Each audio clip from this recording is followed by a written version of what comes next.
আমি আজকে আবার আমার জার্নি শুরু করলাম। তখন আমি পঞ্চম শ্রেণীতে পড়ি। তখন আমি 10 পয়সার আইসক্রিম মজেছিলাম। তারপরে আমার ঘরের একজনের বিয়ে হলো। বিয়েতে মজে গিয়ে পরীক্ষা টরীক্ষা দিলাম। আমার দায়িত্ব আছে, ঘরের ছোট, এই হয়েছে কথা। যাই হোক, তারপরে হলো গিয়ে এই হলাম আমি গান্ডু। কালকেই আমার বান্ধবীরা আমাকে বললো, আমরা বলার চেষ্টা করি, কলেজ লাইফে কোনোদিন বলে উঠতে পারিনি তুই গান্ডু, গাধা গান্ডু সব কিছু, যেটা আমি গবেষণা করে নিয়েছি। গবেষণা করার খুব শখ ছিল, তো যেরকম আমার অসুখের উপরে করি সেরকম আমার নিজের উপরে করি। আমি ঠিক কোন লেভেলের গান্ডু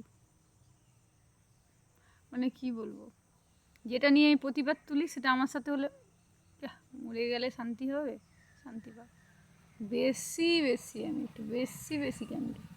তো এই হয়েছে গান্ডুমির সীমানাই। তো মানে একটা উদাহরণ দিতে গিয়ে আরেকটা বেরিয়ে গেল, একান্তভাবে দুঃখিত।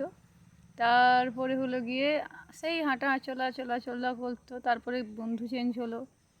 তারপরে পড়লাম তখন মাধ্যমিক দিলাম।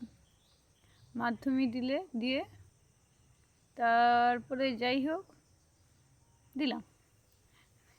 দেওয়ার পরে আমি পিওর সায়েন্স নিয়ে পড়লাম, ঠিক আছে। কথা হলো গিয়ে আমার মাথায় কেউ ঢুকিয়ে দিয়েছিল রস নেই, এটার নাম রসায়ন, কি কেমিস্ট্রি। তারপরে আমি মানে তার প্রতি মায়া ছেড়ে দিয়েছি খুবই।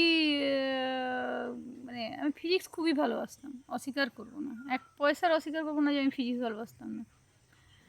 ফিজিক্স আর ম্যাথামেটিক্স যেটা আমার খুব প্রিয় সাবজেক্ট এখনও পর্যন্ত। গ্র্যাজুয়েশনও এর উপরে হয়েছে আমার। তো সে যাই হোক, এই হয়েছে কথা। এখন আমি যতদূর এলাম মাধ্যমিক, তারপরে খেলা শুরু হবে, আরও বেশি খেলা শুরু হবে গ্র্যাজুয়েশনের পরে, যখন আমি অসুস্থ হব। ঠিক আছে, আপাতত রাখছি।